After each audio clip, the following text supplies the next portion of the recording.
તો આ સાથે જૂનાગઢથી સમાચાર સામે આવી રહ્યા છે। જૂનાગઢ ખાતે સત્તાધાર વિવાદમાં સાધુ સંતો મેદાનમાં ઉતર્યા છે। સત્તાધાર મહંત વિજય બાપુના સમર્થનમાં સંતો આવ્યા છે, જેમાં ખાખી મઢીના મહંત સુખરામદાસ બાપુનું નિવેદન સામે આવ્યું છે। તો સત્તાધારની જગ્યાને બદનામ કરવાનું ષડયંત્ર રચાયું છે। સુખરામ બાપુએ નિવેદન આપ્યું છે, કેટલાક લોકોની ઈચ્છા પૂરી ન થઈ તેથી હવે આક્ષેપો કરી રહ્યા છે, જેમાં અનેક નિવેદનો સામે આવ્યા છે। સુખરામ બાપુના વિજય બાપુ શિક્ષિત અને દીક્ષિત પણ છે। સુખરામ બાપુનું નિવેદન સામે આવ્યું।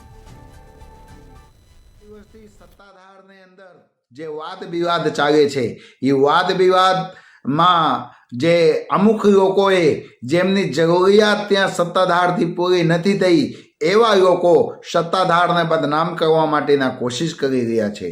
સત્તાધાર એક એવી જગ્યા છે જ્યાં હજારોને લાખોને તાદાદમાં જે માણસો છે, માણસોને એક શ્રદ્ધાના કેન્દ્ર છે। સત્તાધારમાં લોકો માનતા કરવા માટે જતા હોય છે, એમની માનતા પૂરી થતી હોય છે। એવા સત્તાધારને જે લોકો બદનામ કરવાની કોશિશ કરી રહ્યા છે ને, એ લોકોને અમે વિનંતી કરીએ છીએ કે તમે આસ્થાને સાથે ચેડા ના કરો। સત્તાધાર એકદમ બરોબર ચાલી રહ્યું છે અને સત્તાધારની અંદર જે મહંત છે પરમ પૂજ્ય શ્રી વિજય બાપુ સત્તાધારના સંચાલન ખૂબ સારી રીતે કરે છે। કારણ કે વિજય બાપુ કોણ છે? એક એવા દિગંબર સાધુ જે તમે નામ સાંભળો ને તો તમારું એક વાટી ઊભી થઈ જાય એવા સાધુના શિષ્ય દિગંબર સાધુ હતા। અને પછી સત્તાધારને જ્યારે કોઈ એક સાચા અને સારા સંતની જરૂર પડી ત્યારે સત્તાધારને વિજય બાપુને સોંપવામાં આવ્યું। અને જીવરાજ બાપુએ ભગવાનને ઘરના માણસ હતા। વિજય બાપુને ખૂબ સારી રીતની શિખામણ આપ્યા, શિખામણ આપીને વિજય બાપુને ખૂબ સારા સંસ્કાર આપ્યા।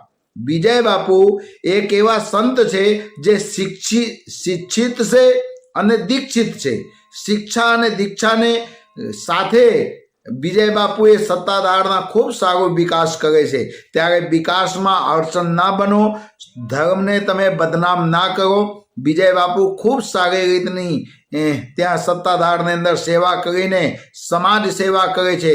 કેવું સરસ મજાની ગૌશાળા બાપુએ બનાવ્યા છે અને કેવું સરસ મજાની ટુકડા ત્યાં હરી ઢુકડા ત્યાં અન્નછેદ ચાલે છે। પણ અમુક આવારા લોકો હોય ને જેમની જરૂરિયાત પૂરી ના થાય સત્તાધારથી, એવા લોકો સત્તાધારને બદનામ કરી રહ્યા છે।